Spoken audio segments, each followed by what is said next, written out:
For this episode, Laura Bleakley joins me on the podcast. Laura is a collaborative pianist and a longtime friend, and I had the chance to meet with her in upstate New York. I have always admired her energy, and I consider myself incredibly lucky to call her one of my closest friends. It is such a treat to have her on the show.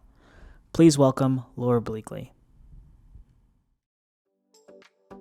Welcome to Wear Yellow Proudly Through Our Lens, Conversations with Asians and Asian Americans. I am your host, Julia Sanchez.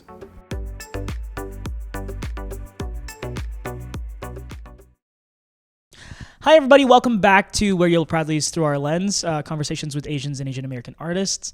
Currently today, I am with Laura Bleakley, which I'm really excited about because we've known each other since 2015. Oh my gosh. You're Our right. first production. And my first opera. Yeah. Insane. Would you like to introduce yourself? Sorry, I just blew your mind. I'm shook. We're definitely going to talk about that together. Yes, my name is Laura Bleakley. I am half Korean and I am from Hawaii. I have been kind of all over, so I really have. Yeah. You want to talk about that? Like where you have been and the things that you'll be doing and everything? Yeah, I guess that's a good place to start. So I was originally born in Honolulu, Hawaii. And I just said that like a tourist in Hawaii. And when I was, she's not from there.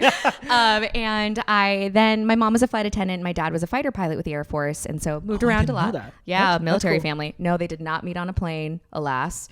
They met at some like international convention in Hong Kong or something random. Oh, cool. So moved to Hong Kong. We were in Hong Kong for 5 years. And then we moved to the Netherlands. We were there for 5 years. And every summer I would stay with my family in Korea for pretty much most of the summer. And then I moved back to Hawaii middle school, high school. Okay. And then went to undergrad in the Washington State, Tacoma area. Then moved to Texas where I met this lovely person. Yeah. For my master's. What brought you to Texas? Grad school. Okay, yeah. Yeah. University of Houston, go Cougs. Yeah. I still, this thing, I have questions as to why this is our thing, but that's... know why. Do you actually know why? No, I don't. I just know it also uses an inappropriate gesture. It's very inappropriate. So yeah. this is Go Cougs. So the biggest reason why is because back then there was a football game between the University of Houston and University of Texas, and they actually brought a live cougar in a cage. Really inhumane. I was like, ooh. But what happened was that I think one of the handlers for it accidentally slammed the cage down on the cougar's finger. And so like it chopped off like what would be the cougar's ring finger. And so the entire time UT, University of Texas, would make fun of U of H in general by just like going like this throughout the entire game. It's a terrible story. From what I heard, that we spanked them during that game though at the end of it. And so U of H students started taking it and like using it as their own thing, and it just stuck and it became our thing. And that's why Go Cougs. I mean, it's a pretty Shasta. messed up. Oh my God, right? Jeez Probably Louise. Shasta number 1, 10 2, or whatever. Yeah. Oh I think my I think we're up to Shasta number 10, which I think is like we should stop. Yeah, we can just visit our mascot at a safe place or see pictures online. We don't need to keep them in a cage. Keep and not sever. A new one. Yeah. Not sever their fingers. Jeez Louise. Wow. Yeah. But that's idea. That's the reason why we a little U of H you history. have shook with me twice now in the past 5 minutes. Oh my God. Yeah. Anyway, so University of Houston. Yeah, so University of Houston, that's what brought me to Texas. And I was there for my master's and did my DMA. And I just have a dissertation to write, which that will happen at some point. I believe in you. And then I'm done. Thank you. I don't believe in myself sometimes. I was like, one day it'll Dr. Bleakley. Yeah, I'm ABD Bleakley. And now I'm at Utah Opera in Salt Lake City. So, It's your second year. I'm going into my second year. That is so exciting. Yay. Oh my God. At the beginning of this, literally, Laura and I were in the show Mano at University of Houston. I've never been in opera before. I've never really been in theater before ever. I saw her and I was like, oh my God, she's like the embodiment of beauty and grace behind the piano. And then I got to know her and I was just like, that is both incredibly true and incredibly not, because she is like the biggest dork I've ever met. I've always considered you as like an older sister figure. Oh, thank you. In a lot of ways, where not necessarily I am your elder, indeed. but like not necessarily like via guidance, but very much like with what we've experienced and like what we've gone through and stuff. And how many productions do you think we've been on together? Quite a few. You want to count right now? Were you on Rondine? Manon. I was on Rondine. I was one of the studente.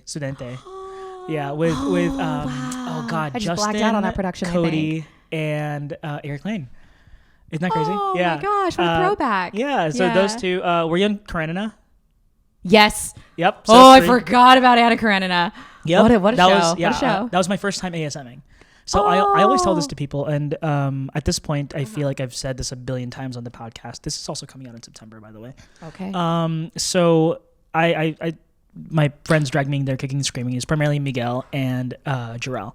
And I hated the music rehearsals, but I loved being in Mano, and that was really fun. And then that finished, and I was like, when's the next one? Then the Rondine came, and then that finished, and I was like, when's the next one?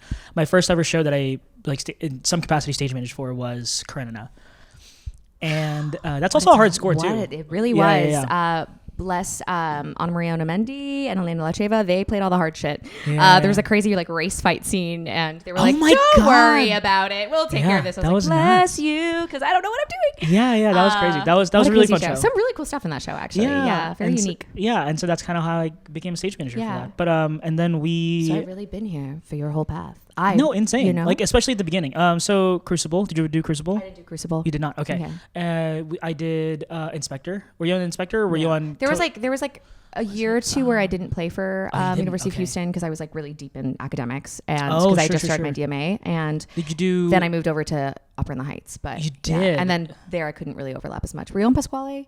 I wasn't. I was on Hansel and Gretel. Were you on Baby Doe? No. Okay, that was like the same year. Got it. Oh my god, but still, like that's insane. But also, like we did shows together at Opera in the Heights. So I think your first Tosca and my first Tosca. Yes, that was your first year. That's what I learned in 3 days. Oh my god, because nobody told me when rehearsals were going to start. And then we did them all together. We did do them all. Okay, and so then, now Tosca, Amal, and then Trovatore.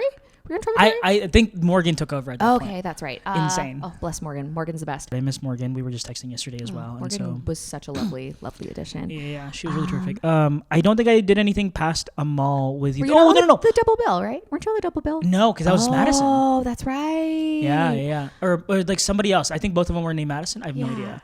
But I feel like we did one more production there together. I think. I'm blanking. God, you know what? I think it. No, I know what it is. You know what it is? It's the Lucia and Figaro concert. Oh, that's right, because COVID. Yeah, and we were outside. Happened. And actually, this is a funny story because we were outside and like we were trying to be unmasked and performing, and this was right when the vaccine just rolled out. And so I think most of us were vaccinated or were getting vaccinated, and so we were outside of the venue. Because it was like a nice like place to just be able to gather. Yeah. And we plugged in the keyboard, and then it was raining, so we brought out tents. And I just remembered in between notes, you had literally had a napkin, and you were wiping down the keys. And what happened? Yeah, it was because it was like the tent wasn't quite waterproof, and so it was raining through the tent. So I remember there's a video of it of me playing and literally wiping. I think I took the video. Wet. Yes, you did. And then the problem is it shorted the keyboard. Oh, I didn't. Do you remember that? And no. but it was this really weird thing that if I played a specific like D major chord, I want to say like in the middle, it would like all of a sudden make the bottom keys play really loud. Oh, insane. And at first, poor Aki was like, Laura, what are you on? Because all of a sudden it was just playing this giant cluster chord every and at that point, that was like your second year being with Opera Night, and so he knows you. And I couldn't figure out what was going on. And then I realized it was like, it's if I play this specific chord, I don't know the electronics and why this happened. It would like make the bottom keys go like super, super loud. Oh my God. And so then we had to get like a whole new keyboard. Oh, it was wild. It like completely shorted the keyboard. Oh, that is insane. Oh I remembered you like having to wipe it down, and we were just like, what are we doing? We said, post-COVID times. What a joy and what a delight. It was still like right during. Yeah, no, that is insane. But Opera in the Heights was just like, they were so kind and courteous to like the artists during COVID. Yeah, and, I would say so. Yeah. Very taken care of. Yeah, Aki Isamura like is such a wonderful maestro. Stunning. So. One of my friends that I just roomed with, Nathan Cicero. Hey, Nathan, is going to be doing their... he's now the chorus master and also like one of the pianists for the season at Opera Orlando. Oh, cool. And Josh Shaw is directing it. And then Aki is conducting it. Oh, that's gonna be so that's great. what I was like, oh my God, you get to work with both. And Josh, and like, I think they're very different men in general, but like I enjoy working with both. And that's gonna be really fun. Yeah. Anyway, oh my God. I mean, like, I guess like maybe not as much as we thought. I feel like it feels but still, like it. But I mean, in general, like I think like. But we do a as lot of friends- recitals together and like a lot of my God. recordings. A lot together, of recordings together. So maybe Yeah, that's yeah. why it feels like we've worked on 10,000 things because it's like Yeah.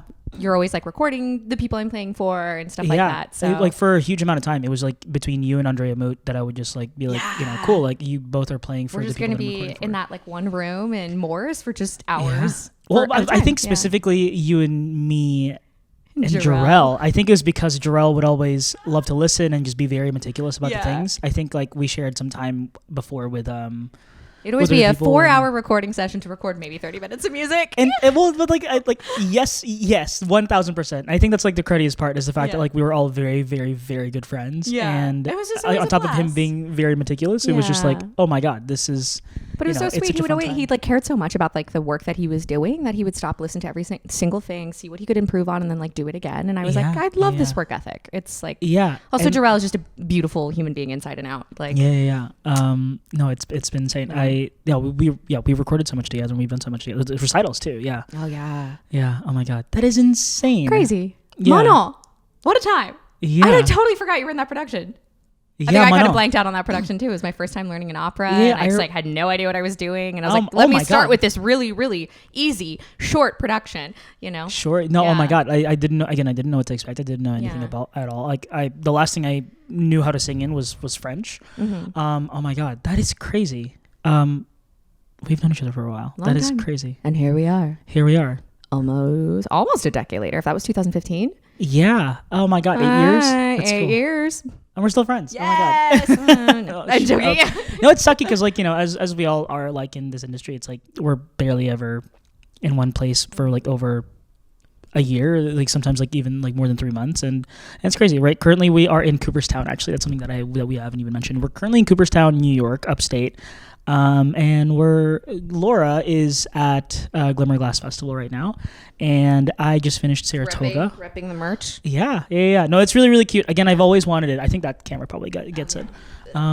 But yeah, there you go. That's like one of show at the Glimmer Glass Festival. yeah, it's actually one of the cutest ones. Also, like one of the ones that I wanted. What's Yeah. that? No, I really like the shirt. Continue. You know, it's great. The ones that I have actually, I got like several shirts last year. And like one of them was the opera one with like the crossing, the black one. Oh yeah. That's really fun, and like a Yeah. lot of crew members wear that a lot because Yeah. it's black, so it's Exactly. it's really fun.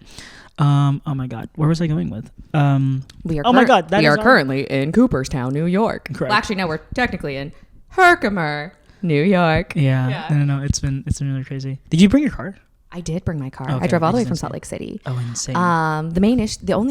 The main issue is I can't see at night because I am blind. Oh, and the deer. Yeah, and Oh, so crazy. like, and thankfully the company is very generous with like ride shares and stuff. Yeah. And so I think the worst. I've never experienced it really anywhere else, but like the worst, like living in a place. The worst is the deer.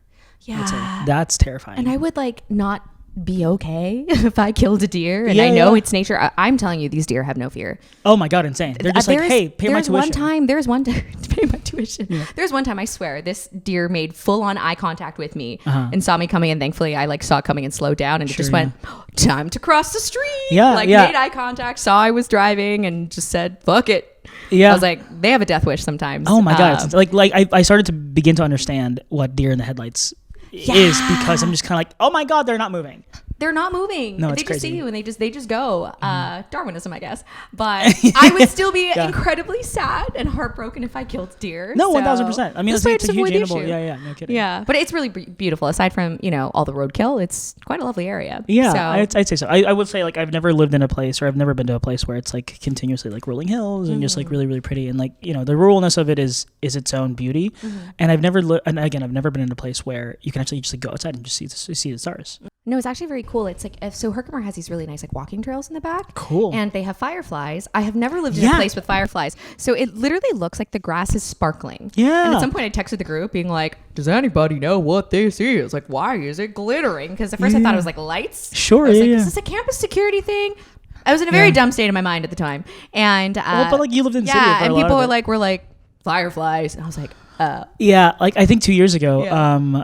first time I've ever seen them was at it was in Iowa, and I was just like, oh my god, I've never seen fireflies ever before. And I guess I always thought fireflies like they just glow constantly. I didn't realize they blink on and I never knew that. No, so it's actually really nice if you walk around at night, like you can see the stars and the grass is like, I guess the fireflies are sparkling technically, and it's very pleasant. It's like a very nice zen way. Just saw them last night. It's actually really crazy. It's really gorgeous. Yeah, it's very much like, oh, like I am very much not in the city, but also like, this is nature. This is gorgeous. Yeah. It's like, and it's nice because being at the Glimmer Glass Festival, you're like surrounded by all of this beauty, but like you're still doing stuff, right? No, like, 1000%. Because I think if I was just here, as much as I'm like, I would love to like, live in a cabin and not do anything, I do think I would go crazy. Sure. Yeah, 1000%. I think like you and I are just like, oh, I need to do something because if I will be nuts by like day 5. Exactly. Kinda. ADHD brains, man. We need stimulation 1000%. constantly.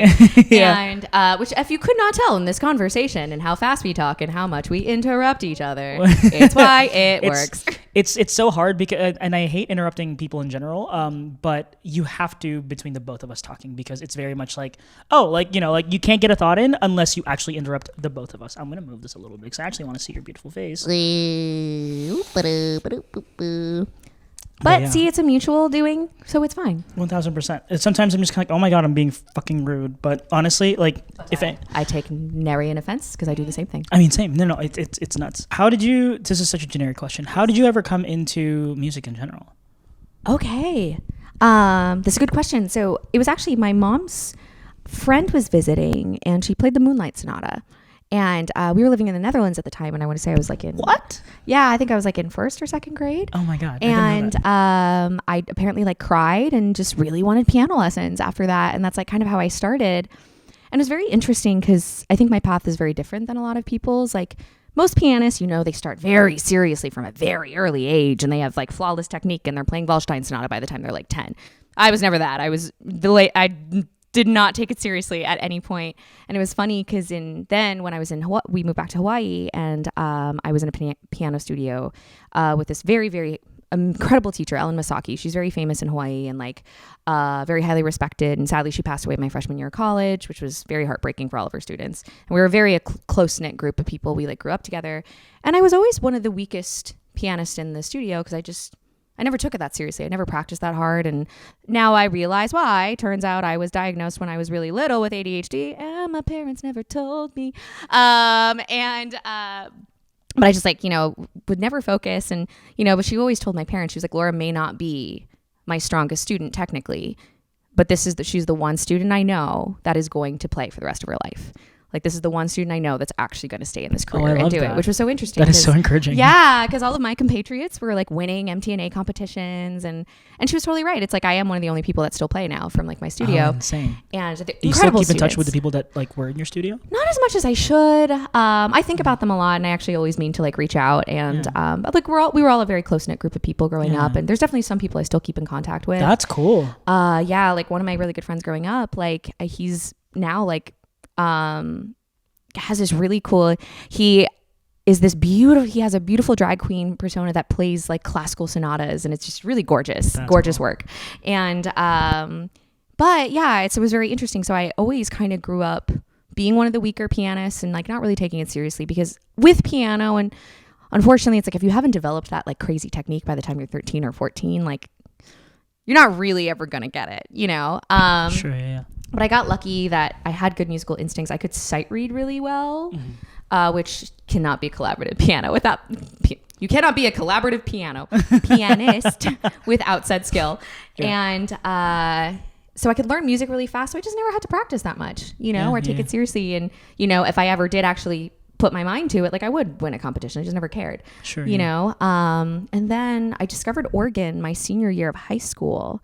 Picked that up. Really loved it. And then when I was looking at schools, I went to University of Puget Sound, and I originally was going to start as a creative writer, like creative writing major. Yeah. Oh my God. What led you to do that, or to want to do that? I loved reading and I loved writing. I used to like write for fun, and not anymore, sadly. Sure. Like that's the one thing that sometimes is difficult about this career. It doesn't always leave time for the other things that bring you joy. 1000%. Like I haven't read for fun since COVID, honestly, and before COVID, very long time before that. Yeah. And whatever writing I'm doing is like normally scholarly writing and no kidding, stuff like that. And so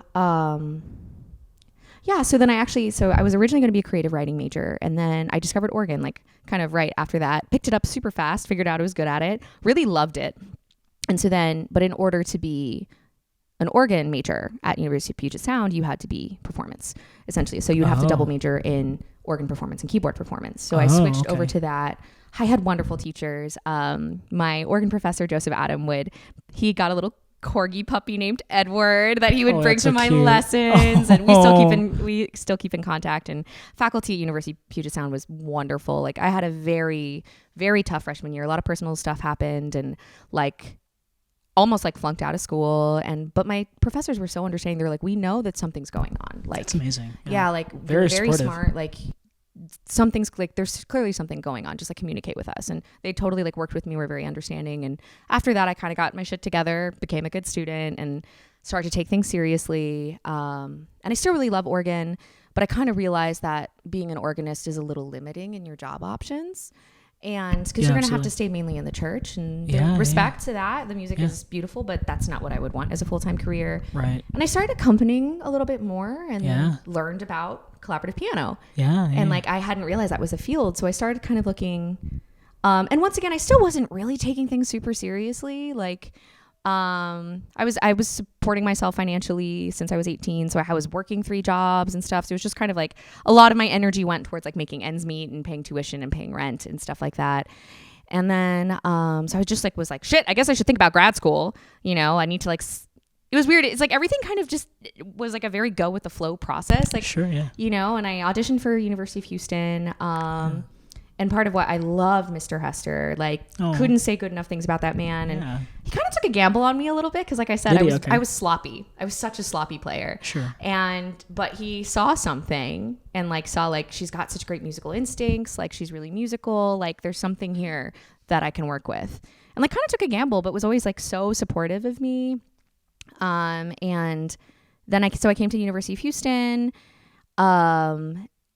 And then I met Anna Maria Otamendi, queen. Anna Maria, like, absolute queen. Anna Maria and Elena Licheva, just queens, so talented, so brilliant. And she was the one that brought me on to Manon, because she was like, I just feel like you'd be really good at opera. Oh my God. You should try it out. And she's how I got into it. Oh my God. Yeah. What? She was like, I think you should play. Shameless plug. I've never worked for them. Never have, but like incredibly wonderful human beings. They currently both work at LSU in the collaborative piano department there. But they also run their own collaborative piano institute, CPI. It's incredible. Every summer. And you were there for like a year? I was there for a summer, and it's, for any aspiring collaborative pianists, even singers and everything, I don't have good enough things to say about this program. Like, it is transformative. And they bring some really wonderful human beings. Like Martin Katz was there, Kathy Jones was there, Howard Watkins. Howard was there just like this past this is the summer. Christopher Bessie, like, they have such a wonderful. It's really life changing, because I think what's difficult about the opera coaching world is outside of Michigan, like, you know, and like CCM, and like, I had never known this field existed. And so many of us didn't know. And that's the thing with CPI, like all these pianists. And now like one of the pianists that was from my year, Pei Xuan, is going to WNO. Oh my God. And her and I had never known that like this career existed. Now she's like doing all the things. She's at Maryland right now. Like, and so are you. We're all doing the things, you know, but we had no idea. And that's why this festival is so important, is like, because a lot of like, because my experience at University of Houston was mostly instrumental, and then like vocal recitals, like art song and stuff like that. And then like, this is such a niche thing that it's something that's like, you know, and it's very, the training is at very specific schools. Like there's like 3 schools that like properly train pianists for this. And like, if you don't know about it, like that's kind of the sad part. There's so many people that could be so incredible at this career that just never have heard of it. And so that Anna Maria brought me onto that, and then I went to CPI. Super transformative. Can't recommend it enough. It's if nothing else, you're just gonna get to coach with some of the greatest people ever. Sure.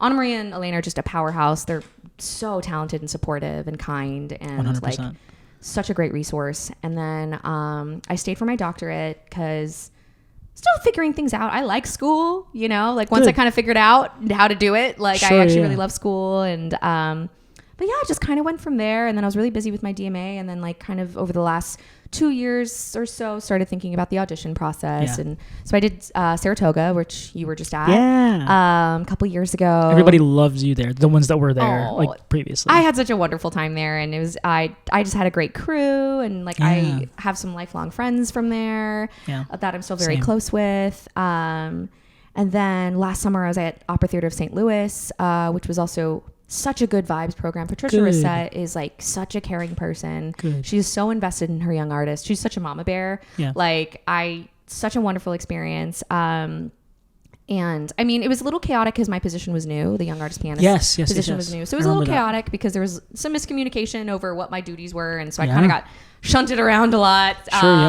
But they were very kind and very supportive. And then I got Utah, and so I'm Utah Opera right now, and then here I am at the Glimmerglass Festival now. So, but everything was just kind of a very go with the flow process. Like I hadn't known about summer programs until CPI. It sounds crazy, but like for the people that have not grown up in this field and fed the formula since day one, like we don't know. Right, 1000%. And people would be like, why didn't you have summer programs? And I was like, I didn't know these existed. Also, I have paid for everything since I was 18. With what money would I go to a summer festival? Well, but then like also like, you know, there are also like the difference between like paid to sings as well, and like actually like, you know, being paid to be here as well. Exactly. And so, and I got lucky that when I finally started audition circuits, I only auditioned for places that pay. 1000%. And I got lucky that at that point, I think because I waited so long, I was ready enough to get it into some of them. But it is like, we do talk about it a lot. It's like, but there is a lot of privilege that goes into this. This career costs 1000%. money. Yeah. It costs totally money. And it's like,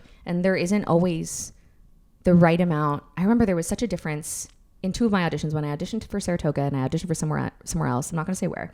And the difference in response when they asked me why I hadn't done summer programs before. And I was like, I can't afford it.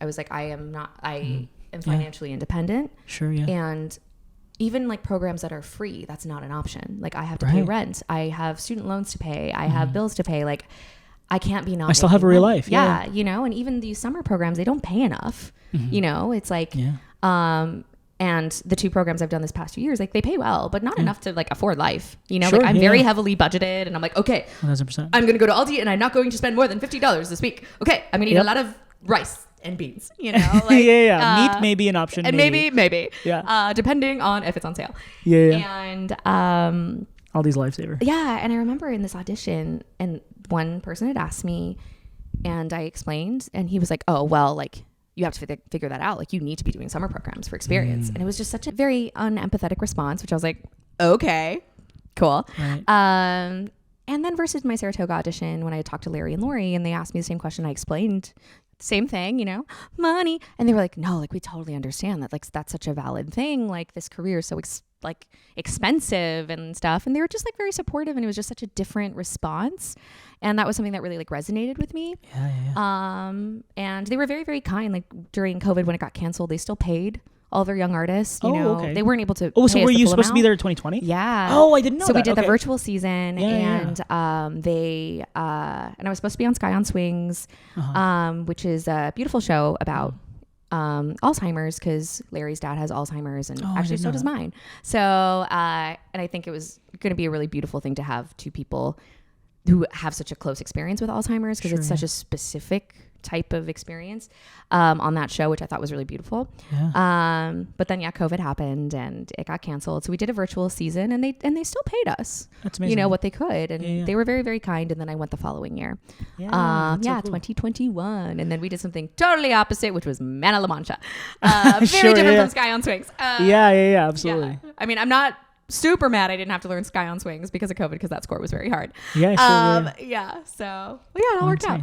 Oh my God, that is so cool. I actually I've said this a billion times, but I love doing this podcast because no matter how long I've known somebody, 8 years, or literally in the case of Lisa and Randy in the last few episodes, and Lisa was with me with Saratoga in 2021. She's my girl. When this comes out, I'm gonna be like, you gotta listen to this episode too.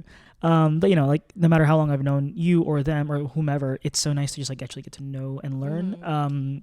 And so like I didn't know how like that you were like also bouncing around, and like also like your journey through that is insane. It's been a very go with the flow. It's very non-formulaic, and I think that's something that's sometimes difficult about this career is it is a machine. Yeah, You know, you yeah. go to a school, you do your master's, you do this summer program, you do this summer program, you audition for YAP, blah, blah, blah, blah, blah, blah, blah, blah, blah. And it's this like rapid fire thing, you know, and my path has definitely not been that. It's been very like meandery and go with the flow, and things have just happened to work out, which is great, you know. And personally for me, I've never ever thought of being in theater and opera, especially. My first opera that I saw was that same year in January was Elixir. Really? That's a fun first show. Yeah, it was really cool. And then like kind of like coming into it like that following school year, I was just Was that your first opera you had ever seen? Yeah. Oh, that's a fun one. At U of H. With I didn't realize that my teacher then was the person that was playing Adina then was gonna be my teacher, Julie Hutzel. Julie. And so it was really cool. I was like, oh my god, that's the person I just saw on stage. And so anyway, but like still, like I don't think I followed a formulaic thing either, where it's just like, oh, I kind of came onto this. Yeah, you really like fell into the ASM thing and then just found like found your place. Yeah. And it's been so fun. I feel like I will say, you're very good. Julius and I are both like chaotic people that are very calm in a crisis. Oh, it's great. Yeah, it's really fun. And so that's why you're a very soothing presence. You're very, very good at what you do, because everyone's like, well, like same with you, because it's funny because we, again, like with the number of shows that we've done, also in general, like the people that are always in the room are the music staff, especially the pianists. Yeah. Because you also do like a lot of the coachings, and so you get to know people, but also like the stage managers as well. And so we were just like talking about this and just like getting to know the people that are in the festival, or just like people in the cast in general. We know them the best, or at least in their most vulnerable, I think. And so yeah. Also, I was backtracking really quickly to what you said about doing the things that you're doing and stuff, and like finally getting into the like the programs and the circuit of things. You don't know this, but you do have people talking about you in like very endearing ways of just like, oh yeah, I've heard Laura Bleakley, like that makes sense, like she's like there, and like blah blah blah and everything, and like people that you may have never actually like heard about or like have known, like literally like this past festival, people were just like, she's really good. I've never heard her play. I've never met her. I would love to meet her. She's actually like really good, like pianists from like before too. So that's like, so nice. It's actually really cool. I'm just like, you don't like, and because I was like, oh yeah, like my friend is like, yeah, because like, we all suffer from the imposter syndrome, and I think only very recently in the past year have I felt like I'm slowly coming into my own, and a lot of that has also been like kind of unrelated, but like getting recently diagnosed with ADHD but not actually recently diagnosed. Turns out I was diagnosed as a child, and learning. Oh, that's what you mean about like, your parents just kind of. They just like never told me. Oh my god. Oh, wow. And this was back when it was ADD versus ADHD. It was back when they were like. Can you tell us the difference? So one, there's inattentive, there's hyperactive, and there's kind of a combo of both. And now it's all under the one like umbrella term of ADHD. Okay. But it used to be ADD was like inattentive, and ADHD was like, dude, this kid just won't sit fucking still. Holy shit. And like very, very hyperactive. And I've always been very, all over the place 100%. And stuff like that. And it manifests different in women than men. And I just got lucky that I was very high functioning, and like, and I think the biggest reason is because what I was doing. I think as a collaborative pianist, it kind of lent itself pretty well. Cause like every 30 minutes I'm doing something different. And like I'm sight reading. That's like the ultimate like stimulus, multitasking and stuff like that. So I think I was able to get by for a very long time. And then I started to hit a wall in my late 20s. And then especially right when I started. It was like 10 years ago? Yes. I look really good for my age. I know. I mean, hey, my mom, who's Korean, she's like 60 and she looks like she's 45. Like, oh my God. Yeah. My mom. I'm praying for those genetics. There was a certain time when like my mom would still continue to get carded, and it was like the most awkward thing. Anyway. No, you're like. Yeah. Mom and I, like people will think we're sisters. She's way. Yeah. I am 32, not 48 or whatever. But I mean, hey, my mom looks like a full on 15 years younger. So I'm my mom's a shit. I don't have enough amazing things to say about my mother. I started to hit a wall and was just like really frustrated, and just like I had never been an anxious person, started to develop a little bit of anxiety, and was like, this just doesn't feel like me. And I had just started auditions, was going through like a really big kind of like sad life change, and had just like ended a very, very like 7.5-year relationship with wonderful person, and but just like a lot of life change. And I had started therapy, which everyone in this industry should be in therapy. Everybody in general. Actually, everyone in the world. The world would be a beautiful place if we were it's like mental health, but like emphasis on the health part. Like the same way that you should also go to like your actual physical like doctor, you should go to a mental health doctor. Go to the dentist. It sucks, but it's really important. Otherwise, you get cavities, and it's I completely agree. Absolutely. Have I gone recently? No, but I know we're not going to talk about it. But anyway, but for sure. Adulthood. And so I started therapy, and because I was just kind of like being like, this is like, I have a block. I can't make myself practice. Like I have an audition in a week and I just literally can't get myself off the couch. This like in the past like year? Yeah, this was in the past like 2 years. Yeah. Okay, yeah. And like, and I was just really struggling with it, really frustrated. And, you know, like, especially everyone's very hard on themselves. They're your worst critic, especially musicians, I think, are artists of some sort and creatives, because so much of what we do is It's very personal. Yeah, and you're withstanding like constant critique of what you're doing. Yeah. You know, and there's a beauty in that, because there's a beauty in like wanting to be the best that you possibly can be, and like 1000%. serving the art and serving the music the best that you possibly can. You know, sometimes I think the emphasis on perfection is redundant and a waste, because I think perfection does come at the cost of the art itself, but that's a whole other shebang. And of the human being as well. Yeah, and of the person, you know, like I have never like been at a performance where they played a wrong note, but it was musically compelling and been like, yeah, but that C sharp that they like, no, I don't care. You know, Did you make me feel something? I feel like for me, it harkens back to what Beethoven said, where it's just like to play like was it like to play imperfectly is unimportant. To play without passion is inexcusable. Oh yeah, and I think it's very true. Accurate, so accurate. And so I just remember like really struggling with it and being like, I know I'm a hardworking person. Like I was working like, you know, every day of the week. I mean, every day. I never had a day off, and I was always working like 12-hour days every single day. So I was like, I know it's not laziness. Like what is happening? Like why? You've always been so hardworking. Yeah. And I was just like, you know, and it does. She was like, it's probably just like it could be exhaustion. Like you work all the time. I was like, I know, but it's not that, because like I literally cannot make myself get off the couch. Like it, and it's not. And she's like, well, maybe you just need to relax. It's like your body forcing. I was like, but I'm not relaxed. I'm sitting there literally like having a screaming battle in my head, being like, get off the fucking couch. You know what I mean? And then she was like, yeah, well, pretty sure from day one that you're ADHD, because she was like, you don't. All of our sessions are you literally like, it's like a ping pong ball. And like you always have 6 beverages that you're constantly sipping. If you notice now, I have moved a lot and I don't sit still. And I'm constantly like fidgeting. I'm very used to you. Yeah, So I'm just kind of like, okay, like, like this is, for me, this is stimulating. I was like, oh my God, I miss you. Like, honestly, like, this is like I missed the buzz. You know what I mean? Like, I'm just kind of like, oh, like, also before this, it took us like 2 hours to, oh my God, it's the same thing with Jarrell. Jarrell wasn't the problem. We were the problem. It took us 2 hours, because like I've already been set up. It took us 2 hours to just like, from like me getting here to actually like starting to record, because we're just like, oh my God, life. And then this thing. And like, you know, as like two friends do, because like literally the last time we saw each other was a year ago, which is insane. Yeah, because you were here and my boyfriend was here last year too. So like, speaking of the Crossroads shirt, he also has one. You know, that's cool. So I was visiting Marcus last year and you were here. Yeah. No, but anyway, it's like the last time we saw each other. And so it's obviously like a lot of life has happened in the past year. And so yeah. So, okay, cool. Like that's insane. Yeah. And so I went and got diagnosed, and I still like have my own battle with it that I'm trying to figure out, because it's easy, you know, you don't want to use it as an excuse for things. And like when I first, and it was hilarious because, you know, she was like, oh yeah, from the get-go, I was so sure that this is what it is. She's like, I really think when you get diagnosed and like medicated, like this is going to solve like 90% of your problems. You know, and I was like, I think I had my own personal stigmas against it. I had a partner that was very like poster child for ADHD. Like, but you know, in men it presents differently. And I guess for me, I was like, no. Like, you know, like that can't be it. Or, I think it's mainly, like I said, my own personal stigmas against it. And, then I like met with a psychologist within like 30 seconds. He's like, yeah. Oh yeah. I was like, okay. Like, if you don't mind me asking, how did you fight those stigmas? I think it affects, and it's something I'm also very curious about, because it's something you're born with, right? And now I think with social media and phones, now it's starting to present in people, right? And it's like a little, and I'm very curious about like a medical study and the differences between people that are born with it and people that start to develop those symptoms as a result of, you know, being constantly stimulated by your phone. So like you are now developing, people now don't have enough, the same thing. They don't have enough dopamine in their brains. And like that's now a lot of people are presenting at it. And like part of the issue with it is like, you can't just throw medication at the problem and hope that it'll fix it. And so like, even with the diagnosis, it's still been a process. Like I'm still figuring it out. And how long have you been on medication for? About 2 years, but like it's been a long, arduous process, because I started on non-stimulants.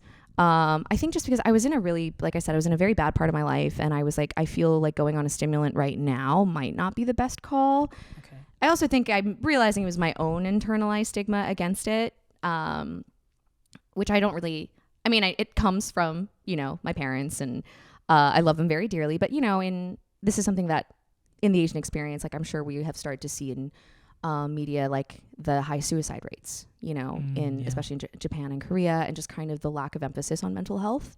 And a light's being shed on that because there are such hardworking cultures. It's like they pride themselves so hard in their work, but when you hold yourself to that excruciatingly high of a standard, it's hard. You know. I think I read an article like a few years ago where this man just like worked himself to death and he just like died because of like, exhaustion and like in Japan, and it's like very much like you said, like it's the stigma, it's the culture. And even so, it's like when I try to talk to my mom about it, sometimes like there is a lack of. I can tell she's just like, oh, but just like write in your planner. I was like, mother, I wish it were that easy. It's a bit of a cultural disconnect when it comes to understanding, because I will say, like, I don't think I can ever bring this kind of problem to my family, to the Philippines, because people there are dying for a minimum wage job out of college, because like it's just saturated with people that just want to work, and so like them, like they're dying to work, like literally dying because of work as well. And here it's a lot more focused on mental health, which which isn't a bad thing. I think like there are very good things from both ways of thinking, but at the same time it's like there is a certain balance as well that, you know, each and every single person has to find within themselves. Exactly. And it was weird because like as I slowly started to accept it, then it was very validating in a lot of ways. But I think I still sometimes struggle with accepting it, and I'm like, that's something I'm working on for myself. And so I started on like non-stimulants at first, just because I was like, let's just try it.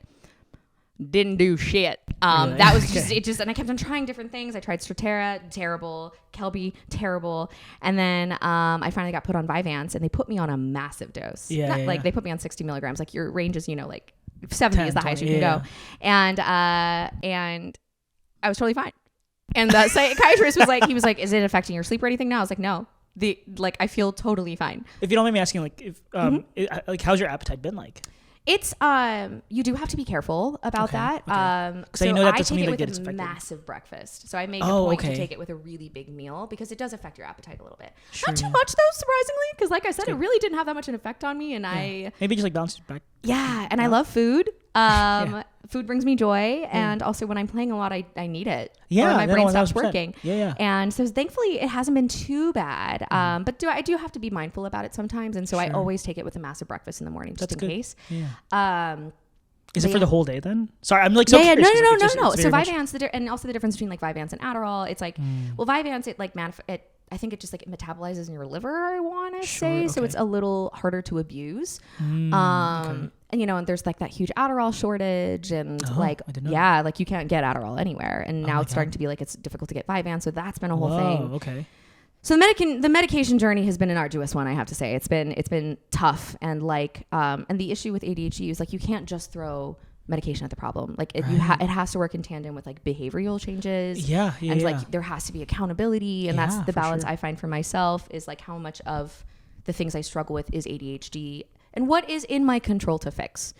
Accepting what things are out of my control. It's a lot of growing pains into and not feeling shame for being like for having that thing, right? And being like, that is something that's out of my control. But what is in my control? Like, let me fix that and work on that. And it does have to go in tandem together. And I still am figuring out said journey. For sure. But like it has been nice to kind of finally, I guess the like most important part out of it was understanding, finally having an explanation for things that I found very fundamentally frustrating about myself.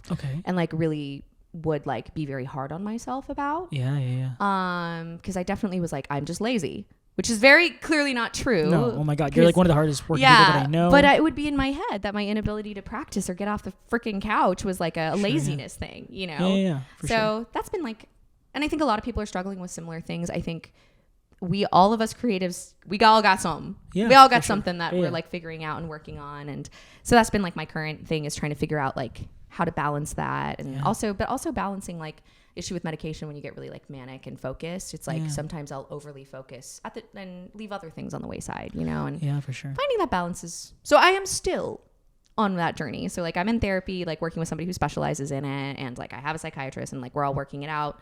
But I also don't want to like define myself by that. And I don't think it does. And I'm a big believer, like one of my mantras is like, do you define yourself by the things that have happened to you, or do you define yourself by how you have overcome those things? Yeah, how you work through it. Yeah. Like your reaction to it. Exactly. I think that's the most important, is because like, hey, like I say this because, you know, it's like, hey, for me, whenever I go through something, it's like, okay, cool. Like, how do I define myself through that, or how do I work through that? I feel like I judge myself more on how I react and how I do the things and go through that experience, rather than like, oh no, like what was me? And like, I do believe that there is a point where it's like, yes, like we grieve through this, we work through this, and we mentally have to figure that out. But at the same time, it's like, okay, like where do we lie after that? Exactly. Because that, for me, like in my mind, how I justify it is, I have the agency to control what happens after this. Let me tackle that on for me. And I think it, like obviously like not everybody thinks that way, and like, you know, we have to process every single thing like in a different way. Exactly. And so, but yeah, and everyone's different, and everyone's different, and it's the same thing with like what I was saying earlier. It's like we cannot. It's the same thing with how I approach people. It's like I can't change how you work or what you are going to do. I cannot control that. I can't control how you feel about me or whether you like me or not, you know, and it's so hard in this industry to not be so critical on 100%. yourself. And at the end of the day, it's like, you can't control if people like you're playing. Yeah. You can't control if people like you as a person.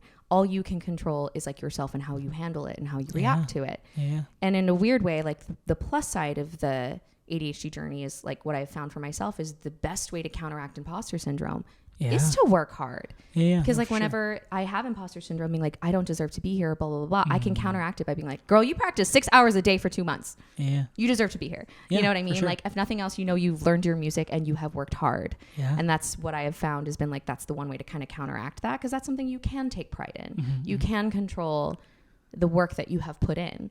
I can't control if people are going to like what I'm doing, but I can control that I'm prepared.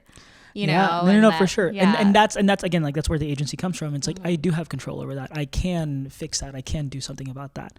But I still struggle with imposter syndrome a lot, where it's like, okay, like, do I deserve to be in this festival now? Do I deserve to be amongst the stage management team that's been like so decorated and so experienced and stuff, or like, you know, like be amongst these people that are like, they've conducted everywhere and they've sung everywhere. It's very much just like, okay, like, do I deserve that? It's like, well, like, who are you to? It goes back. You're gonna love this. It goes back to this Lord of the Rings quote of Gandalf, of saying like, oh god, no, it was Frodo, and he said, it's a pity that Bilbo didn't kill Gollum when he had the chance to. And Gandalf looked at him. And this is me parsing it out. And this is me parsing it out. You know exactly what I'm talking about. This is me parsing it out from the movie itself. I've never read the novels, but it was very much like Gandalf saying, "Pity." It was pity that saved Bilbo's hand. Like who are you to deal like who dies and who doesn't? And like it always sticks with me because of like the judgment that we pass onto others and also onto our own selves. It's like, why should my judgment carry much merit in that? And so I'm always just kind of like, okay, like, well, like I can judge and feel and think about these things as much as I want to, but again, like whatever's in my control right now, that is where my mind should be at instead of that. Well, and it's funny, it's like circling back. See, we can, there are circular things that happen, circling back to what we said earlier. We go back to the things that we never actually, whatever the topic was, actually. Tangents, it's fine. Correct. But it's like empathy. Like that's something I find is just really lacking in this industry sometimes. And it's just like, we have to treat people with empathy and like knowing, even if a process is frustrating or if somebody is like upsetting you, it's like everyone, no matter what, deserves empathy and kindness. 1000%. And treating everybody with empathy and respect and kindness it's always a better way to go. And why are we like, we are like, especially I have so much empathy and care for singers. Like I'm very protective of singers because I think what they do is incredibly hard. And I think and they need it, like not just from like their colleague, but also like in general, like through like way up as well. But like I think it's wonderful that it also it comes from you, because it's so vulnerable what they do. And I remember when I first started moving into vocal music, and my instrumentalist friends were like, you know, there is a divide between instrumentalists and vocalists, and instrumentalists are like singers, you know, and they're like, why would you do vocal work? I mean, first of all, art song is my true love and passion. If being a touring art song pianist was still a thing, that would be my dream career. But alas, you and Jarrell would go on tour forever. Oh my God, because he just thoroughly enjoys doing it. I love art song so much. It brings me so much joy. There is nothing more intimate than art song, because it's just you and the singer, and you're so connected, and just like there's a lot of storytelling there that like so people much. just like tend to just like gloss over, and it's like you know, your personal interpretation. It's like interpretation, and I could play Duke Park till the day I die. Yeah. But I was explaining to them, because they're like, why would you work with singers? They're all crazy, blah, blah, blah. And I was like, you have to understand what they do. Yeah. And I was like, first of all, most singers have to start later in life. You know, it's not like piano. You can't start singing when you're 3 years old. That's just not a fucking thing. Sure, yeah. You know, you're gonna break your larynx. But it's also, I was like, here's the thing. Think of how much we get critiqued every day. But when I'm being critiqued on the piano, it's like, it's the piano, you know? And like, yeah, criticism. I actually really enjoy tough love and feedback and like criticism, as long as it's not done in a mean way. Constructively. Exactly. Constructive criticism. But like, when you're a singer and you're being critiqued every day, that is you. It's a very, very personal instrument. It's you, yeah. And it's like, you cannot change what your instrument is. Change, no. Like sometimes I'm limited by the piano I'm playing on. Like right. there's one of the pianos here, literally I can't play staccato on it. You know, okay. I literally can't. And you know, and I can blame the piano when like my articulation isn't right. Because I'm like, oh darn, it's the articulation of the piano. But like, or there's some of the most amazing singers in the world and people are just going to not like your voice. Yeah, that's it. And then flat out, they just don't like your voice. There's some very famous people everyone loves where I'm just like, I just don't like it. But I totally understand that they're incredible and they're great. It's just not a color that I like to listen to. 1000%. And then it's the one like color of the voice. Color of the voice. Color of the voice. like a steely color or like a bright color. Yeah, you know. Thank you for your clarification. Yes. And what was I going to say? I got distracted. I was like, oh yeah, color just like of the voice must clarify. It's a very personal instrument. Yeah, it's a very it's you. It's the one place where people can comment on the way you look. Yes. And like body shaming is a huge issue in this industry. And like there was a production where the 3 curvy girls got put in way more layers of clothing than everybody else. And it was very obvious that that's what was happening. And I was like, yo, okay. All right. And it's the one place where people like feel the entitlement to just tear apart every part of what they do. And so it's like, and they're pitted against each other. They're like killing themselves for these tiny opportunities for these summer festivals and spending all this money. And so it's like, I'm like, there is such a reason why they are the way they are. And they need to be treated with like care and empathy because like what they do is so difficult. Yeah. It's hard to begin. It's hard at times for them to begin to have that within their own selves. Yeah. And a lot of times when you kind of hear it outside of it, it's a grounding presence of, you know, oh, like, this is a level of care that I'm not used to and everybody needs it. Everybody does. And dude, even us as pianists, sometimes we need a little love too. Well, yeah, 1000%. Always tell your pianist, good job. Fun fact. This is something that I judge people on. And this is something that she judges people on as well, is that like for me, for stage management, I don't expect everybody to understand my job, which I totally get, and that's perfectly fine. It doesn't hurt me. But it's the fact when people appreciate what you do and the things that you are, and I don't do it for that, obviously, but it's very much cool. Like, you know, they respect the process. With Laura, this has always stuck with me too, was what you said is like, when she plays for auditions, she judges people on if they think they're a pianist or not. I've remembered that, and again, it's very much, you know, like I think it says a lot about somebody when they do. Yeah, like if you thank them, and same thing with stage management. It's like a production takes a village. Yeah, you know, you can't put on a show by yourself. What they do is so hard, and like stage management, it's such a little thing, but at the end of every rehearsal, and that's what I've been loving about my time here. Like we all thank each other. It's always like maestro always thanks me, and I always thank stage management. Director always thanks stage management. Like it's such a small thing, but it goes such a long way. And it really does. And it's like, and of course, sometimes a person's stressed, you know, and in an audition, I can tell if a person's just stressed out, and it's like not a personal thing. And of course, I would never hold that against them. Yeah. But there's like a way, right, where it's like, but yeah, I don't know. Anyway, well, because I will say that you see them at incredibly vulnerable parts where it's like, cool, like, am I going to have a season? Am I going to have anything for myself in the season when I go audition for these things, especially industry auditions, obviously. And also, audition pianists always smile at your singers when they're in audition. They're stressed. Yeah, there's some pianists that are just like deadpan. I'm like, come on. Yeah, give for sure. Something. It's just like, say hi, give them a smile. They're nervous. And I always tell ASMs too, is like, hey, like, be nice to your singers when they go on stage, because you are the first and last person that they see going on stage, because and I feel like it's like there's like a certain level of humanity that very much goes onto it, because, you know, as ASMs, you're the ones that cue them. And I tell them, like, hey, like, you know, there's a lot of things going on in their minds. My biggest thing is, like, I never want to inundate anybody through Tech Week with notes, with things, with like whatever may be going on or whatever. I try to make that as smooth as possible. And And like, but like you said, a smile, I mean, like, of course, like we're starting to come out of the era of masks, but like a smile goes a very long way. Yeah. Um, It's not that hard to fake it. Yeah. Oh my God. You know? Right. And it's You can middle school smile if you have to. It doesn't go to your eyes. It's just dead. But just lift your, just yeah, do it. yeah. No, it's very much like, hey, like, like we got this. We're here for each other, and there's that. I think that's like the hard part is like a lot of the times we forget that we're playing for the same team as well. Yeah, that's such a good way of putting it, and it's so easy. And I sometimes wish in opera, like actually in anything in theater, like there's more of an organic process between everybody involved. Like even the members in the pit, like the orchestra in the pit, like they're so separate from the action that's happening on stage. Course, yeah. And it was actually kind of cool because of the smoke that was happening because of the wildfires. Oh my goodness, that's been terrible. Yeah, so we wound up moving our Sitzprobe from the theater into Oneonta into the rehearsal room. I've never recognized that room ever, and I was like, this is insane. Yeah, and it was very, very kind of the festival because it was just like because the smoke does permeate the theater, and there's no ventilation in the theater either. There's no AC, there's no heat. There was a piano dress of one show that was just kind of rough because you could tell the smoke was really affecting people. Oh boy, okay. And so I was really glad they moved the Sitzprobe to Oneonta. So it meant that, alas, that meant that we didn't really get to do balance checks. Sure. Excuse me. But the plus side was that the orchestra was like in the room with the singers. That's for cool. the Zits. And they same level instead of like being in the pit. Exactly. And they actually see them, they hear it, and they're just so much more connected to the music. music. They get to experience it. It makes them play different. And it makes them like hear and actually care. Not that they don't care, of course they care, but like when you're so separate from the action, like there's an actual connection. And versus you're like, oh, that's what's happening vocally. Oh, like that's what that sounds like. Oh my God, now that's so much more beautiful. My part makes so much more sense. And no, for sure. Same thing with like ASMs and like tech people. I remember I watched a production where everyone was mic'd.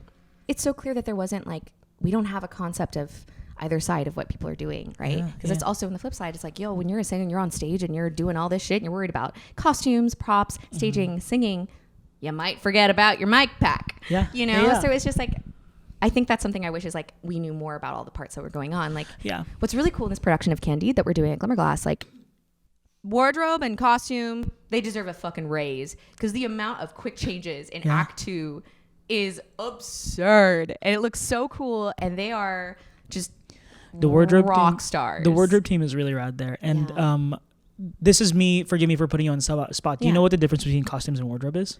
No, and I'd be happy to learn. So the cool, the wonderful. See, once again, we're too separated. I don't know the difference. Well, like here's the thing: is like the cool thing is about this is the fact that in Glimmerglass they have a separate costumes and wardrobe department. In a lot of other places, it's the same thing, and the difference is costumes help build and alter the costumes, wardrobe maintain and launder and like run the shows. Specifically running the shows. And so when costumes is done is when all the shows are up and all the shows are opened. So costumes actually leaves in a few weeks for you guys. Okay. Because like costumes department is all, again, like it's a separate building. And so costumes department leave because all the shows are up and they're done. Wardrobe stays there for the entirety of it because they're actually doing the shows. Got it. So and would wigs and makeup count as part of wardrobe? Or wigs and makeup is their own separate thing. Okay. But they're also in the same house. Yes. As you probably know. And so like wigs and makeup is like their own thing. So much. Yeah. And so, it's very much, I will say wigs and makeup and wardrobe all fall under the same paperwork for us. And so that's the cool thing is like costumes gives us all the things that we need, especially for rehearsals, like the shoes, like the skirts, the corsets, whatever else that we need. And then wardrobe makes the shows happen. Yeah. And so what's sucky is at some festivals, it's the same thing. They build the costumes and then after that they run the shows. So it's a lot of work for them. I'm really grateful that Glimmerglass, it's separate. And they have like a team of like 15, 20 people in each department that are just like so cool. doing the thing, because like some departments have like 7 or 8 doing and they're all of it. All incredible, incredible. Like and some of my favorite people. human beings. They're like they're just such cool people. It's just see we don't know enough about it, and so like I'm glad you told me. Thank you. Yeah, no, that's the hard part. Is like it's not that, like oh like we get tunnel vision and we don't really care. It's like oh like we are wanting to make sure that we do such a great job on our end that it's hard not to you don't worry about it. See the macro of it. Yeah. It's like being a page turner. The greatest compliment you can be told is I didn't notice you. You know amazing. What I mean? Like you stay out of the way. That's like the yeah. greatest compliment is like that. Like they're like I didn't notice you the whole time. Yeah. That's like it's I like never a similar thought thing. about It's like if you're doing a good enough job, then like people aren't even thinking about it. Sure. It's kind of the irony of what we do, right? It's like if you do it make people only notice if you do it wrong. But like if you do it right, then they don't notice. Yeah.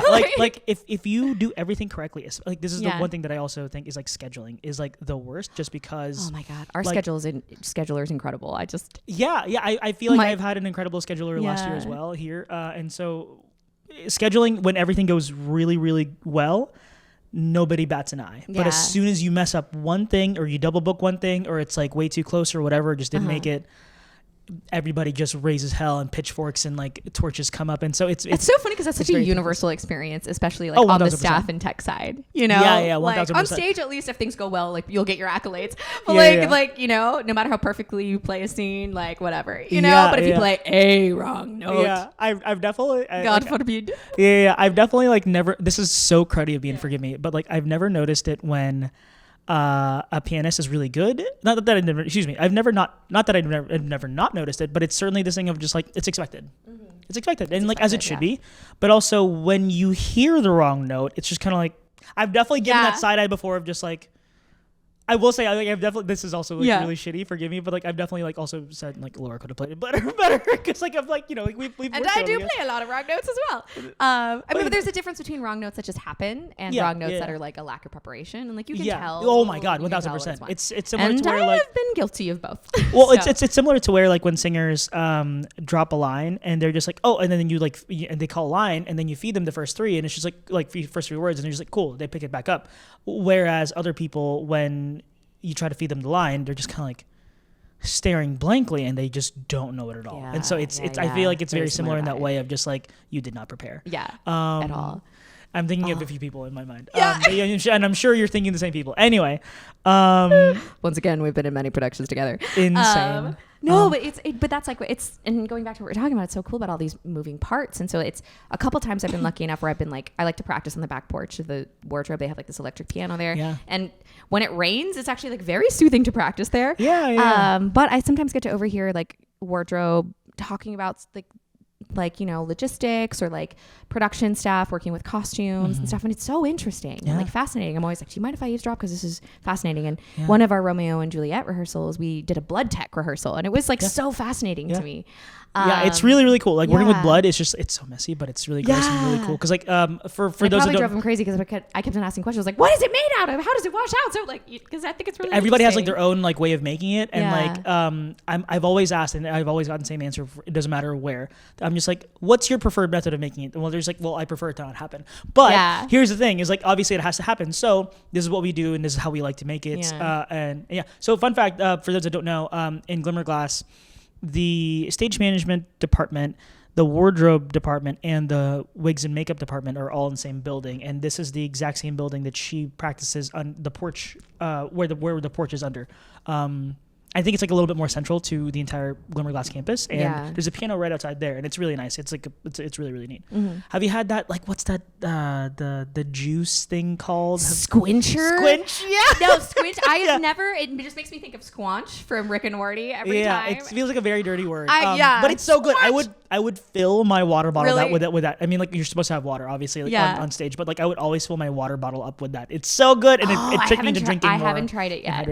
It's really good. And they have like different flavors every single day. And they're so conscientious because they know it gets hot over the summer. Like the fridge is always stocked with like Gatorade and like popsicles. Everything. They're just so they're very conscientious and kind about that. I remembered last year when it got really hot. There's like 2 or 3 weeks that it gets really hot, like Houston humid, disgustingly hot, and so we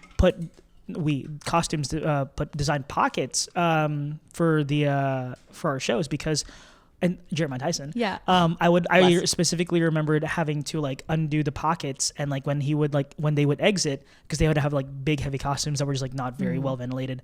We would just be switching out ice packs the entire time, and so we would just be like doing that. So like the building doesn't have AC. It doesn't really need it for most of the year, but it does for like the few weeks that are like strictly in performances. Yeah, there was when we were at Saratoga 2021. It was really cool. I was in this very random Telemon production of like Don Quixote goes to Camacho's wedding, and it was all outside.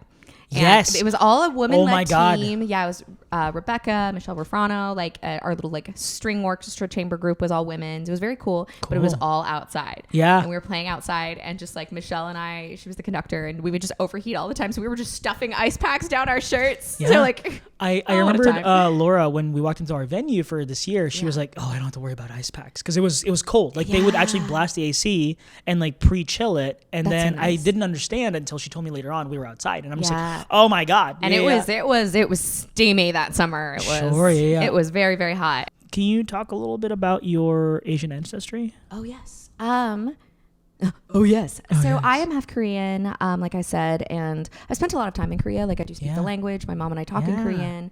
I love your Snapchat or just like story posts in general of just like translations. I think you're in Korea at those points, and so like their translations of like how it would be pronounced. Yeah, it's like Korean phonetic spellings. Yes. Of especially like it's like fruit, right? So it's things like banana, but it's like panana. Yeah, right? yeah, I saw that. It was like orange is orangey. Or yeah, like, yeah, I saw that. And I'm just like, oh my God.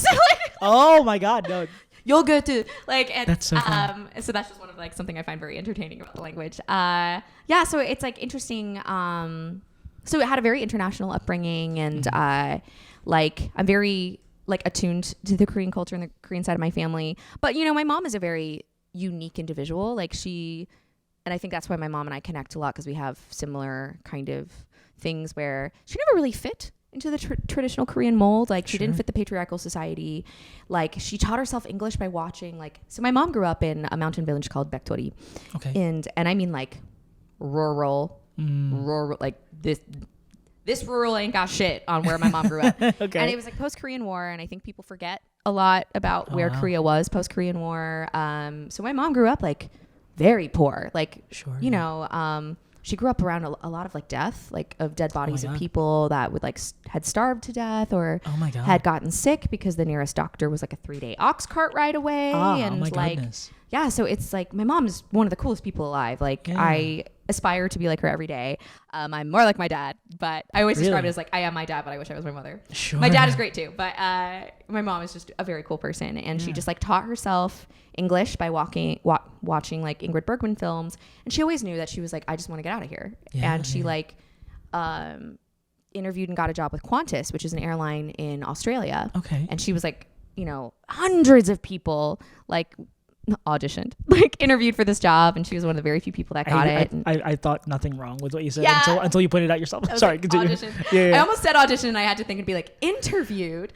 There was a certain point where like I would refer to sports practices as rehearsals. Yes. Where I'm just like, dude, you are not an athlete anymore. Like this is like from your high school day. Anyway, it switched over. Yeah. I had a friend that was talking about like when she auditioned for the softball team, and I was like, and she was like, oh shit.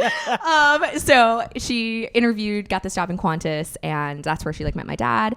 And she's a flight attendant with United now, and she speaks 3 languages. She taught herself Japanese, and like my mom's like ideal day is she gets up in the morning. She since she grew up on a farm, she like is very passionate about gardening, and all of the stuff that we get from all of our produce during the summer, during harvest season, is like from the backyard. It's pretty amazing.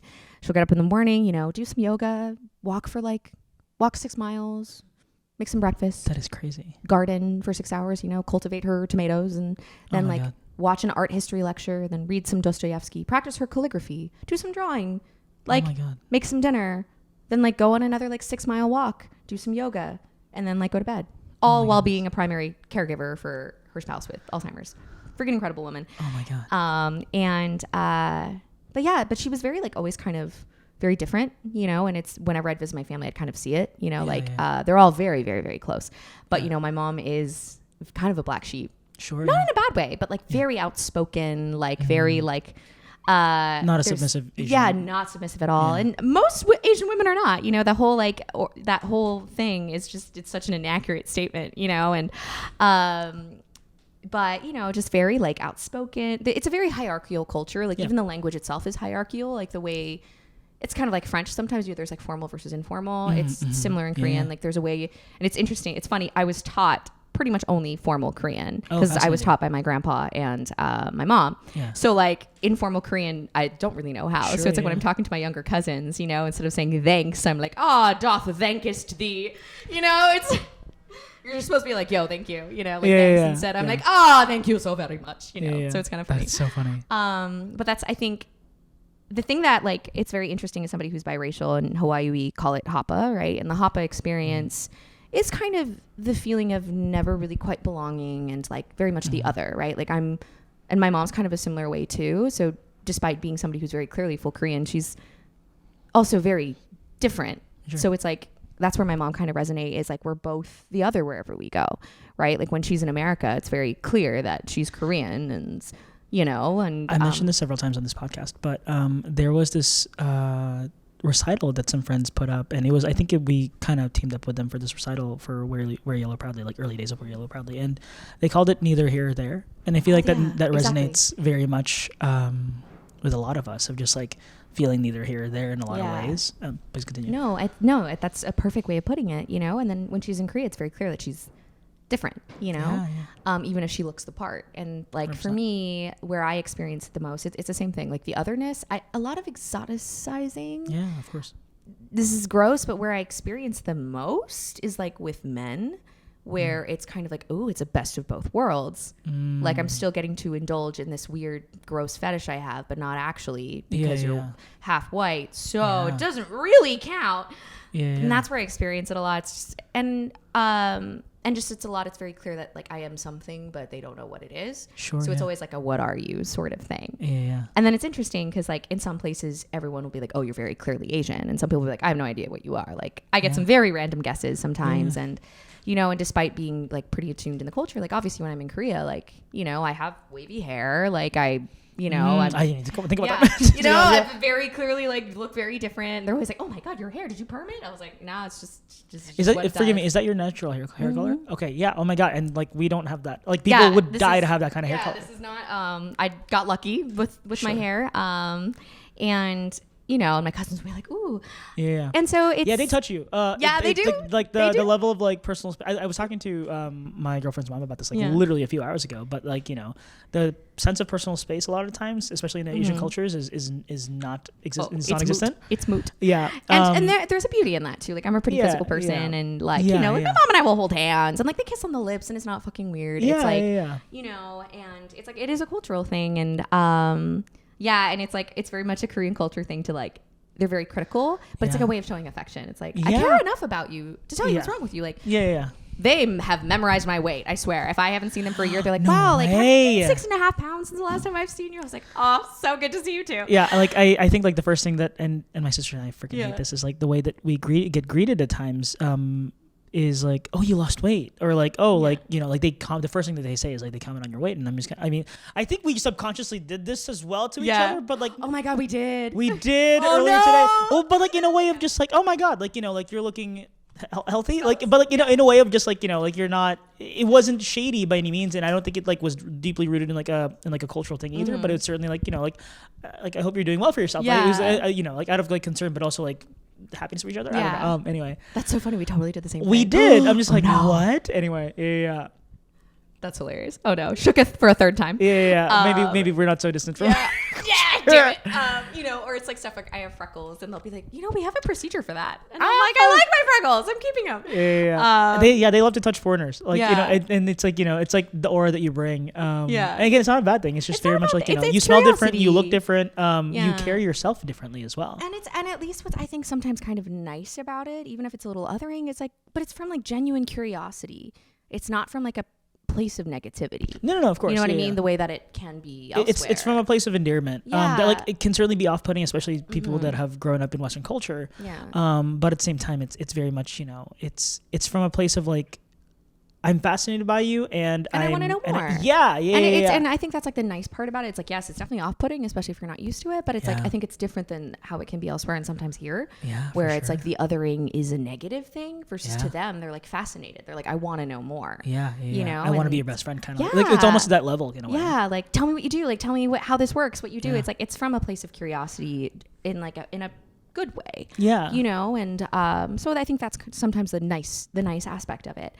And I think the nice part is as I've gotten older, I think, you know, a lot of us are like still searching for like some sort of identity, and that's what can be really hard for people that are especially biracial, the neither nor, like, where do I fit, what's my identity, who am I? And at least for me, as I've gotten older, I've kind of stopped searching for that, and that's been very freeing in its own way. Yeah, it's exhausting. Yeah, and being like, I don't need to be like a thing. I don't have to have 100%. That identity. I'm like, I am just me, and like, I identify more with a biracial experience than with a purely Asian experience, of course, because it's different. Because it's like, since it's more ethnically ambiguous, I'm not going to deal with the very obvious like prejudice that a lot of people would. Like I'm not going to have the same experience my mother does. You know, my mom and my dad are 20 years apart, and it's you know, you see the looks. They're like, ooh, like younger Asian wife. Blah, blah, blah. I was like, you don't know the situation, and that's not what it is. My mom was completely financially independent and living in Australia when they met. You know, it's not some like mail order bride shit. And also if it was, why is that your business? You don't know the situation. And like sure. I don't have to experience that, you know. Sure. But going back to the identity thing, I think the nice part is like that was something I really struggled with for a long time, is like especially having moving around a lot. Oh sure. As a kid was really tough, but I think it was cool. And I was living in the Netherlands. I went to International School of Amsterdam.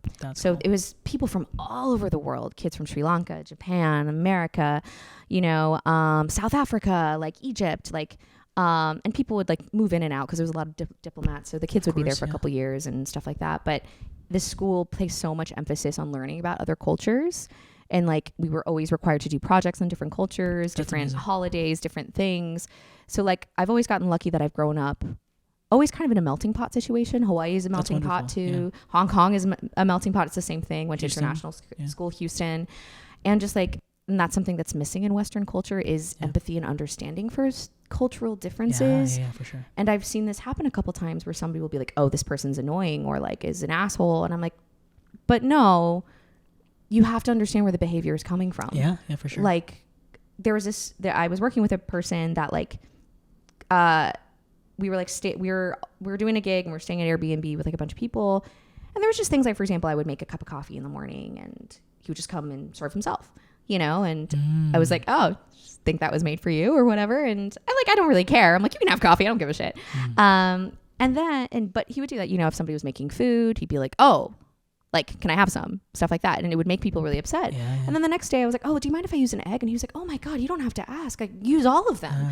And I at the time I'd already had it in my mind. I was like, this is probably a cultural thing. And it was like, he comes from a culture where like everything is everyone's. And it's like, we have to like, there's a certain thing where like, I think living with Americans. I mean, I very much consider myself as an American. But like living with people that very much grew up in Western culture. Like it's like there's a difference between like, oh yeah, like all the things are communal versus like actually that's the norm for them. Because like when I go home, I just out of courtesy, I ask my family. I'm just like, hey, can I have XYZ from the fridge? And they laugh. They're just like, why are you asking?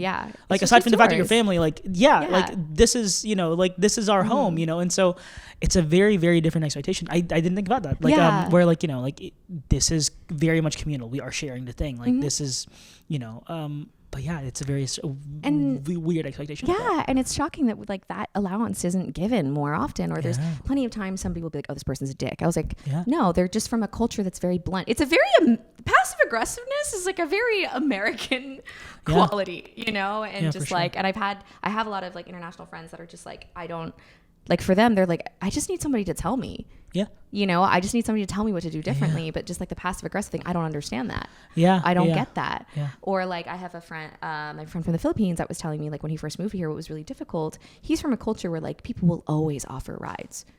Always, you know what I mean? It's like, you don't have to ask. And it was really difficult for him when he didn't have a car and he had just moved to the States, and like he would constantly have to be reaching out to ask. And there was all these people that he was working with that knew he didn't have a car, that like lived close by, that would never offer, you know? And I never thought about that either. And he just like felt like such a burden, and like he was just like so not used to it. And then and because he's like, and the fact is, if they didn't want to give me a ride, nobody would actually tell me no. They'd either like make excuses or be kind of pissy about it. And it was just like, that was like really difficult for him to kind of like learn about American culture. Fascinating. Oh my God. And it's just so just like, and as I guess circling back again to the identity thing, like we're all trying to find a place of belonging, and that's why there's this like quest for identity. But I think therein sometimes lies the problem, you know, because I'm like, you can find a sense of belonging by just having comfort, being comfortable in who you are without having to put a label on it, I guess. 1,000%. But I'm coming from a place of privilege of being able to say that, because some people have no choice, because they are labeled that way by other people,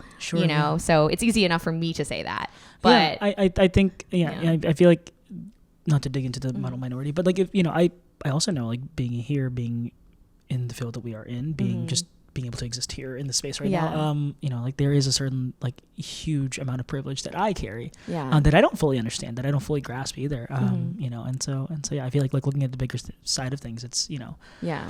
it's just part of that. And just like trying to understand that, and just like that having that self-awareness to be able to understand. And it's also like intent goes such a long way, Yeah, and just like course. knowing when to be offended and not be offended. Like the word exotic gets used a lot for me, especially when I moved to Utah. Oh boy. Got called exotic a lot. Oh my God. But it's like, it's a lot of times it really is a harmless. It's not, it's old people being like, you're so exotic. What are you? You know what I mean? It's or like having being referred to as Oriental. in some ways. Oh yeah. Or like I saw this TikTok where it's just like this Asian guy was just like, I'm not offended by that word or being referred to that, but I do remember the people that do call me that. Yeah. And I think that's very important, where it's just like, I don't get offended by it necessarily. It's not from a place of like, I want to be shitty and hurtful to you about it. But it's just a re-education that is like, hey, like that's a very archaic thing to say. And it's like, you know, and sometimes with the right people, they will listen and you can explain it. And, you know, with the people you can normally tell who you can kind of educate or not. I was explaining to them, you know, and they're like, oh, like, you know, I didn't realize it was offensive. And they genuinely don't know. And I was like, you know, like I know the intent is not malicious, so like it's cool. Just letting you know that some people will be offended by the term. And there's plenty of jargon we used in high school. Oh my God, incredibly offensive now. And like, I always describe it being like, you don't have to understand it, just know it's going to harm people. So like, just don't use it. How I'm like 15 years ago, I mean even like 5 years ago, I don't really, you know, it's a lot of learning. It's a lot of learning. I mean, you know, as we all grow older and try to understand the things. When we grew up, we used like using gay in a connotation, like a negative way. It was like, oh, that test was so gay. Like, you know, 100%. It was, and like, it was used in such a negative way, and like it's synonymous with the lesser. Exactly. And like, you know, now and you learn to get that vernacular out of your system because you know it's harmful and it's going to hurt people. And once again, empathy. And the people that refuse to stop using the words, I'm like, look, you don't have to understand. I mean, you should, but if it's not about that, it's just like, I was trying to explain to my dad once where I was like, if you know that this word causes harm, why are you dying on the hill of using this word? It's not important. Just use Asian. Nobody's offended by that. You know what I mean? So it's just, so definitely stuff like that. And like a lot of ignorance where people are like, oh, you're Korean? Like, oh, you must love sushi. I'm like, that's wrong. Different one. But nice try. And you know, it's the same thing when opera singers get upset when people are like, opera, like I love Phantom of the Opera. Oh my God. I know, but I was like, they're just trying to connect with you. You know, you can educate them, but like there was a certain point where like I would get offended when they were just like, oh my God, you're Filipino. I love lumpia, like the egg rolls, and like I get, I'm just like I get it, no, but at the same time, I mean, lumpia is really delicious. It's delicious. Like I fucks with some banana lumpia. I'm just my God, it's so good. And like the funniest thing is I'm just kind of like, hey, like they're trying to connect, and I think like I see it as like, hey, they are trying to understand and they're trying to be like, oh cool, like I know something about your culture and I'm trying to connect with you on that. And for me, I'm just like, cool, like, well, how about from a place of just like, I'm judging you already because this is the only thing that you know about my culture. Which honestly isn't like the most popular thing. Like like being Filipino. It's from a place of like, cool, like I want to connect to you on like something else other than like, you know, like whatever. And so, you know, I started changing my mindset of just like, okay, cool, like this, they're ignorant to like, okay, like that's endearing that they at least appreciate something from my culture, and cool, like let's go from that. And, you know, let me tell you about all the other delicious things that exist in Filipino cuisine. Like or just like the other things that are also part of my culture too. You know, it's just very much that, where it's like, I think it's perspective, and it's always coming from a place of not necessarily exoticizing it, but it's like, cool, like it's them trying to empathize in that way. In that way, trying themselves. To connect, and it's just finding the line between like knowing, like intent just goes like, where are they coming from? What's the intent? And then like you can work with it from there. And so there's a lot of the othering stuff that like happens, or people say something that's kind of offensive, and I just am like, you know what? It's cool. Like I know the intent wasn't bad, and if I see an opportunity to educate you, I will take said opportunity. Yeah, for sure. Well, Laura, oh my God, thank you so much for joining me in this podcast. I've been meaning to have you here, and it was a bummer that we don't live together in the same city, but it's nice that we have the opportunity to, and like of all places, like upstate New York. Where can we find you? In life? No. You mean social media wise, or I just realized life-wise? Your handle. It is my Instagram handle is Bleak the Freak. Don't change it. Go with Samir. I know. It was really funny. We had a maestro. Yeah. It was so funny because they I get tagged in professional posts on people's pages, and Opera in the Heights was like, oh yeah, like featuring, so-and-so baritone, so-and-so mezzo, and Bleak DeFreak on piano. And I remember I posted on my story being like, I feel like I should change this to a professional handle. And a surprising amount of professionals were like, nah, dude, keep it. No, it's fine. I was like, okay. So our handle is Bleak DeFreak. Yep. Yeah. That it is. And where else can we find you? On Facebook, I don't know, under my name, or I'm now in Salt Lake City. I'll be at Utah Opera for a second year, so I'll be there. Yeah, and then who knows where the future goes after that. Oh my god! So maybe we'll work together again. Who knows? God, I hope so. I'm sure we will. We will. No. Surely. I don't ever get the opportunity to ever request or say my opinions about music staff or anything, but I mean oh my god, 1000%. If it ever worked out, it'd be like Laura, bring Laura right now. Bleak DeFreak. There will never be any silence in the rehearsal room, but it will be fun. Oh my god, we'll never get anything done, but holy shit, it's gonna be the most fun rehearsal we will have. It will get done. It'll just be a longer rehearsal process, maybe. Actually, speaking of which, before we fully sign out, this is one of I think you already know where I'm going with this, but this is a really fun story of when we first started Tosca rehearsals at Opera in the Heights.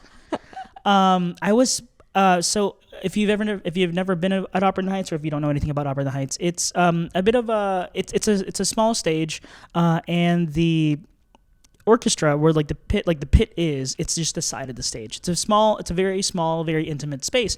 But when they were having music rehearsals, legit first day of rehearsals for Tosca, we had a guest conductor come in for the entire production, and so he was brand new. The cast I've never worked with, actually, none of them, and so they were all brand new, especially to the company. And it was Laura's first time being the pianist for the show. Or being in the company, actually. And so I've worked there for the past year, and so I was just setting up whatever I needed to on stage, and I had the opportunity to, and my chance to actually meet the meet everybody that was there.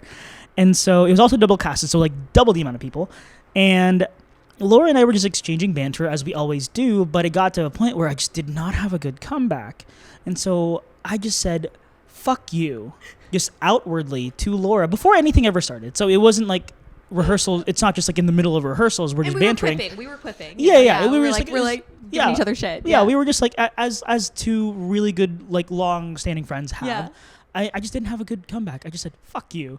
I just yelled that across the room, and the maestro and all the entire cast just I just saw them have a side eye of just oh my god, this is our stage manager and he's a prick. And so I just looked at all of them, and I'm just we've known each other for a while. And Laura, God bless you, did not have my back, as any good friend wouldn't. And literally, you had just said fuck you. So. Yeah, I was just fuck you, and I just looked at everybody. I was oh, no, we're good friends. No, don't worry. No, this is just banter. And then she just looked at them, and they were just and she was just I don't know him. Left me high and dry. And I've always told this story to everybody, and I think it's I quickly after that was no, just kidding. No, we are actually good friends. Oh, I didn't know that. Yeah, I never do that. No, okay. No, right after I was like, no, we are good friends. I'm gonna omit that part of the story every single time I tell it. No, it's been fun. Oh my god, we've had such a history together. I'm really glad you're here. I'm sure you'll be back for more episodes. Or just to hang out in general. Well, I love you so much. I'm really glad you're here. Folks, thank you so much for tuning in. If you liked it, go do all the things that I'm about to tell you in the pre-recorded message.